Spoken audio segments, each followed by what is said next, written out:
Depois de escapar de Damasco numa cesta baixada pela muralha durante a noite, o apóstolo Paulo, que estava dentro dela, conta duas histórias diferentes sobre o que fez a seguir. Uma dessas histórias está em Atos. A outra, ele mesmo escreveu, anos depois, e jura diante de Deus que é verdadeira. As duas não se encaixam facilmente. Vamos chegar lá.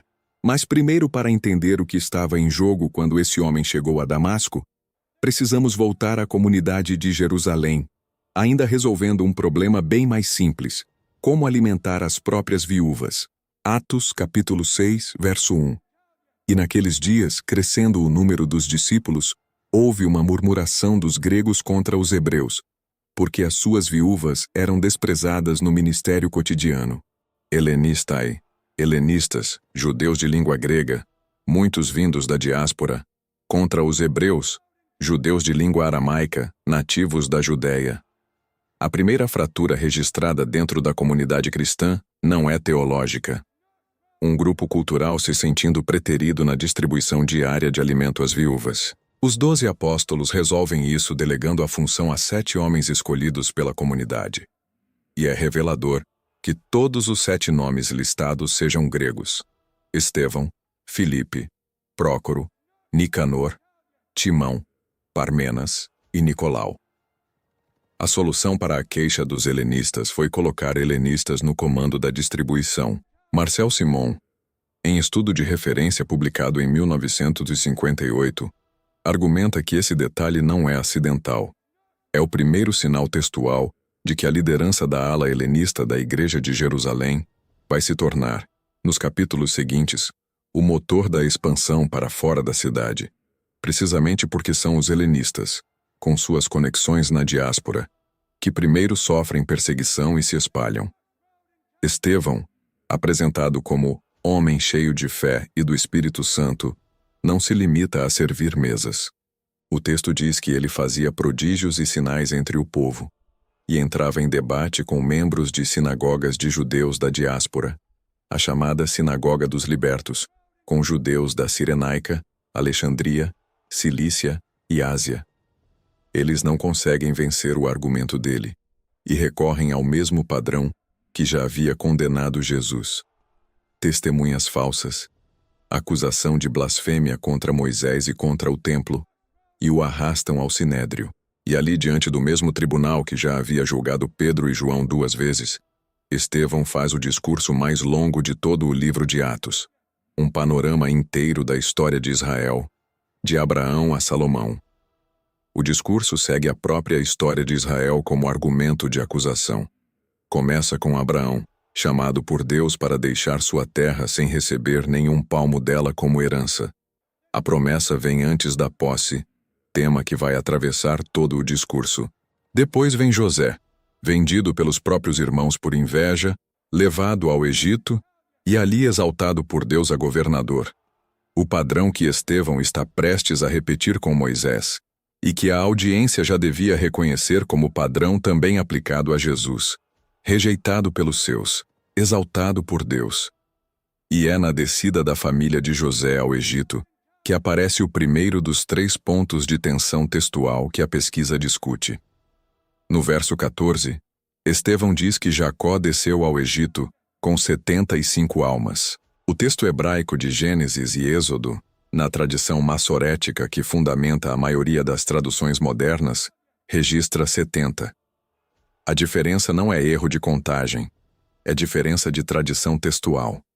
A Septuaginta, a versão grega que os judeus de língua grega liam, e que Estevão, helenista, provavelmente conhecia melhor que o hebraico, registra 75, somando descendentes adicionais de José, que o texto hebraico não lista.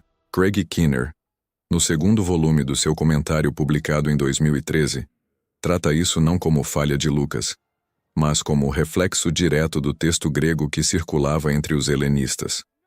O segundo ponto aparece 2 versos depois, ainda dentro do mesmo relato. No sepulcro que Abraão comprara por certa soma de dinheiro aos filhos de Emor, em Siquém. O Antigo Testamento registra 2 transações de terra diferentes. Abraão compra a caverna de Macpela, perto de Hebron, para sepultar Sara, em Gênesis 23. É Jacó, não Abraão, quem compra terreno em Siquém dos filhos de Amor, em Gênesis 33. Estevão parece fundir as duas compras numa só. Bruce, em 1988, e Barrett, em 1994, registram essa fusão como uma das dificuldades mais discutidas de todo o discurso, sem consenso sobre se é erro de memória dentro da lógica narrativa, compressão retórica sob pressão, ou tradição oral judaica já fundida antes de Lucas escrever. O discurso então avança para Moisés, e é aqui que o argumento central de Estevão se revela por inteiro. Moisés, criado na casa de Faraó, aos 40 anos, tenta pela primeira vez agir em favor do próprio povo. Mata um egípcio que maltratava um hebreu e no dia seguinte tenta reconciliar dois hebreus em briga. A resposta que recebe é rejeição direta. Quem te constituiu a ti principal e juiz sobre nós? Moisés foge para Midian, e é só décadas depois, na sarça ardente, que Deus o envia de volta como chefe e libertador do mesmo povo que já o havia rejeitado uma vez. Estevão marca isso com precisão. A este mesmo Moisés que haviam negado, dizendo: quem te constituiu principal e juiz? A este enviou Deus como chefe e libertador. Rejeitado primeiro, enviado por Deus depois, o mesmo padrão de José, agora aplicado a Moisés, e que a audiência do Sinédrio, ouvindo isso sobre Jesus, não podia deixar de reconhecer como acusação direta contra si mesma. E é esse mesmo Moisés que Estevão cita fazendo a profecia mais carregada de peso messiânico de todo o discurso.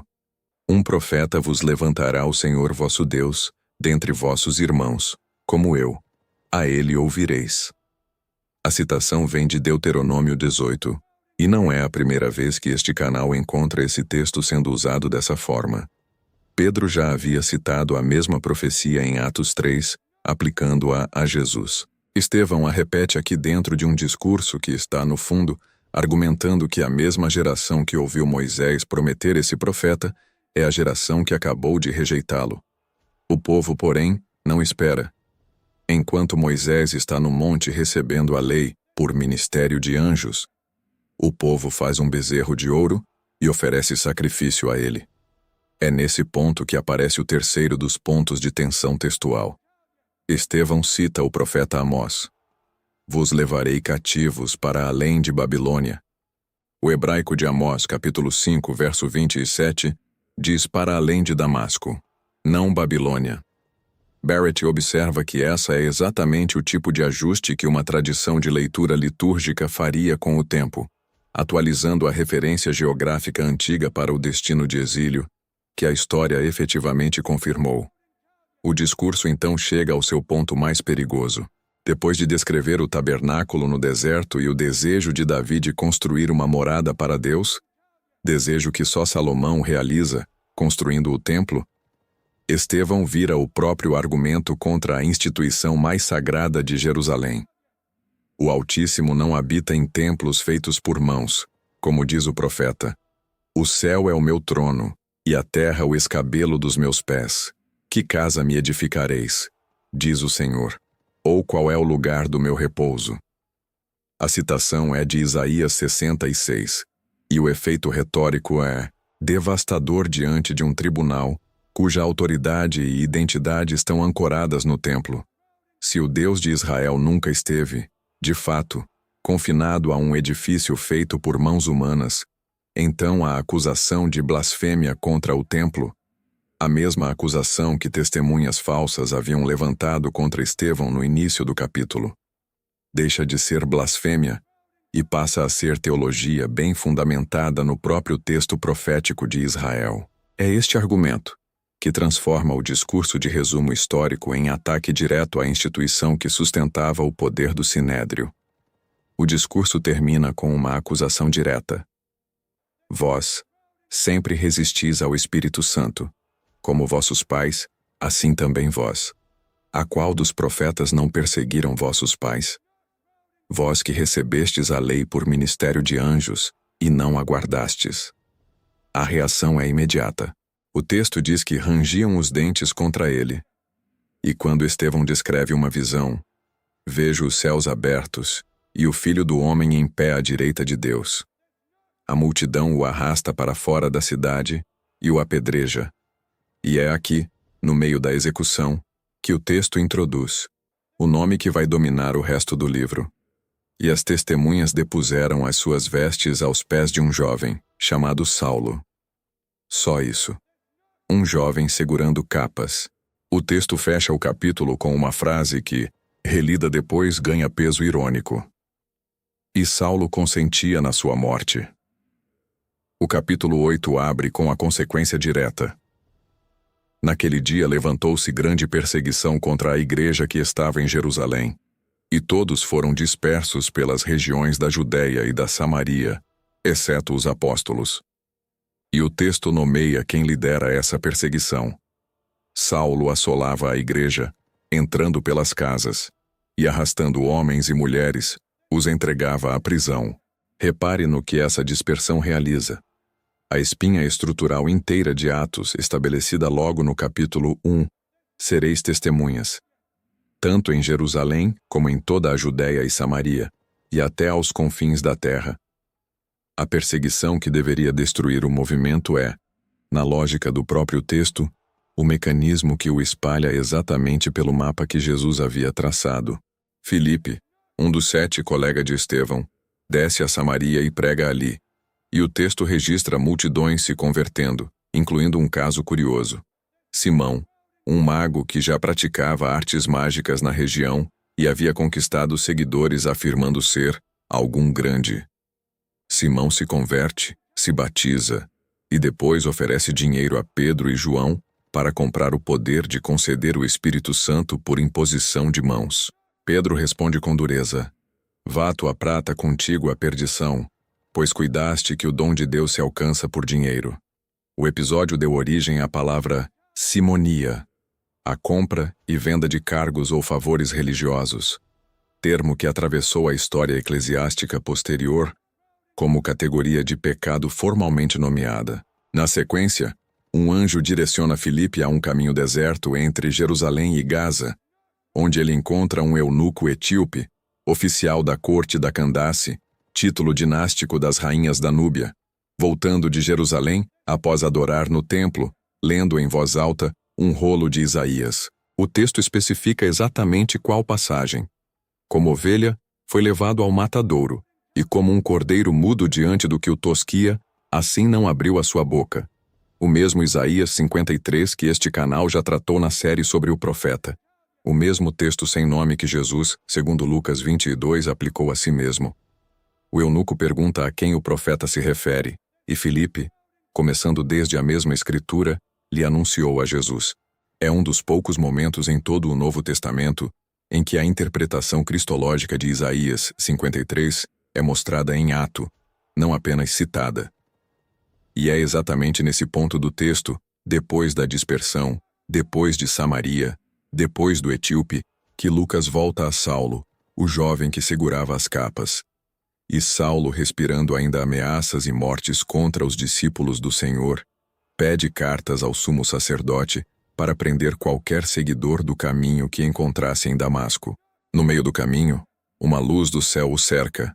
Ele cai por terra e ouve: Saulo, Saulo, por que me persegues?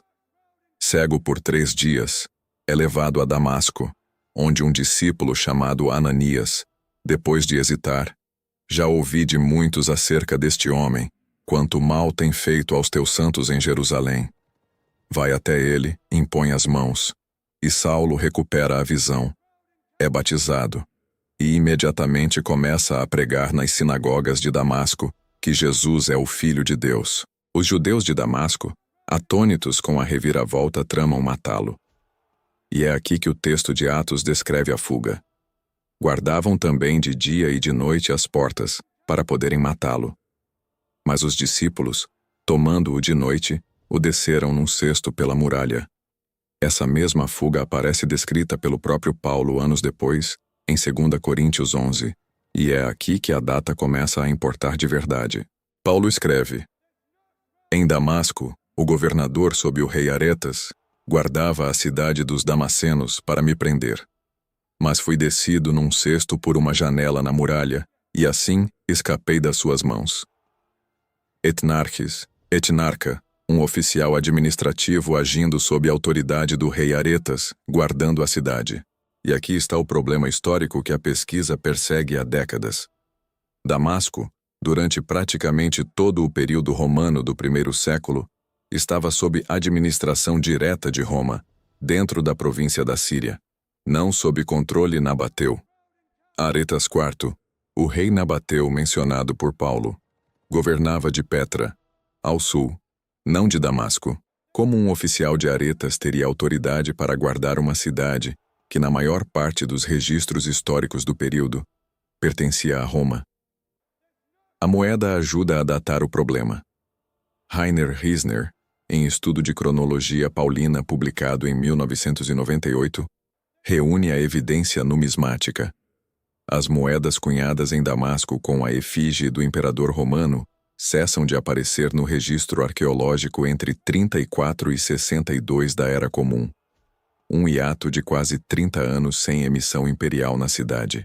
Esse silêncio numismático é o principal indício de que, durante algum trecho desse período, Damasco pode ter passado, formal ou informalmente, para influência ou controle nabateu, possivelmente concedida pelo imperador Calígula, que reinou de 37 a 41 da Era Comum, como parte de um realinhamento político na fronteira oriental do Império.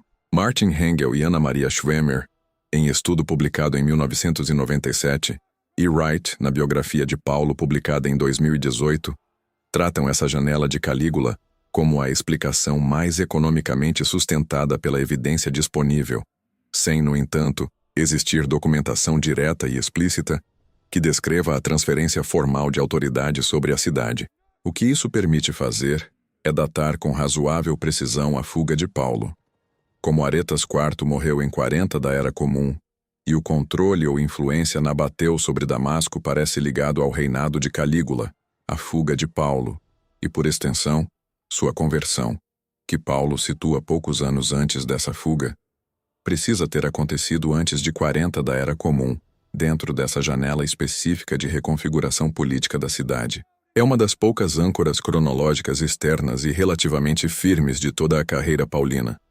E é exatamente nesse ponto que as duas fontes, Atos e o próprio Paulo, divergem sobre o que aconteceu depois da fuga. Atos, capítulo 9, versos 26 a 28, é direto. E quando Saulo chegou a Jerusalém, procurava ajuntar-se com os discípulos, mas todos o temiam, não crendo que fosse discípulo. Então Barnabé, tomando-o consigo, o trouxe aos apóstolos. E ele estava com eles em Jerusalém. A sequência que Atos apresenta é rápida e institucional. Fuga de Damasco, chegada a Jerusalém, apresentação por Barnabé e integração com os apóstolos.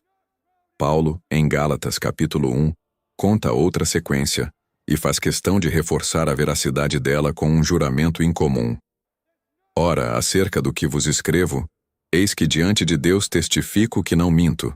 O que ele escreve é isto: depois de receber a revelação, não consultei a carne nem o sangue, nem tornei a Jerusalém, para ver os que já antes de mim eram apóstolos, mas parti para a Arábia e voltei outra vez a Damasco.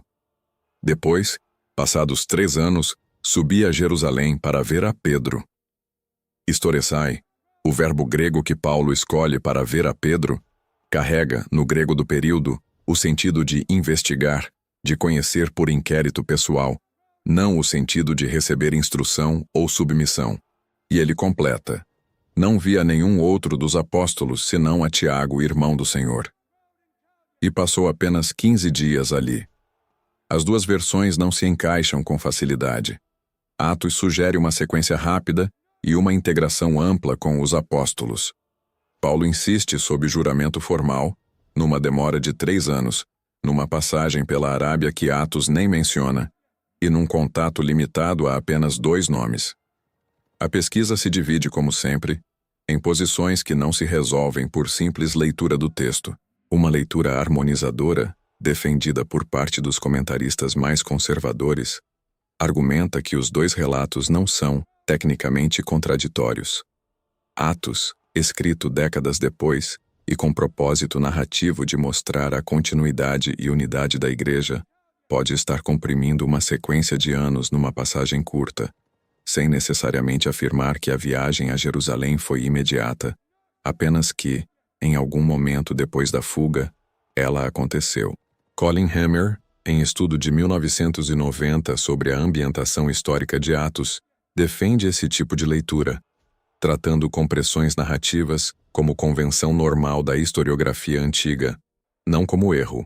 Uma segunda leitura, mais crítica, vê aqui um dos exemplos mais claros de tensão real entre a tendência de Lucas de mostrar a igreja primitiva como um corpo unificado e institucionalmente coerente, os apóstolos no plural, recebendo Saulo sem maiores obstáculos, e o próprio testemunho de Paulo, que insiste sob juramento em enfatizar sua independência da hierarquia de Jerusalém e o contato mínimo que teve com ela nos primeiros anos.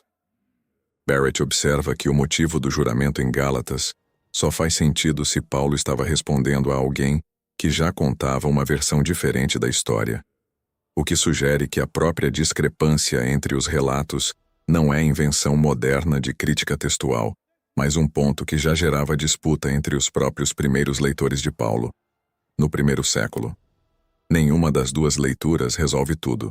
O que fica estabelecido, com razoável segurança histórica, é a janela cronológica em que tudo isso aconteceu, antes de 40 da Era Comum, no período em que Damasco parece ter passado por controle ou influência nabateu, e a tensão genuína, não inventada, entre como Lucas narra a entrada de Saulo na comunidade apostólica, e como o próprio Saulo, sob juramento, insiste em contar essa mesma entrada de um jeito mais lento, mais solitário e mais distante da autoridade de Jerusalém do que Atos sugere.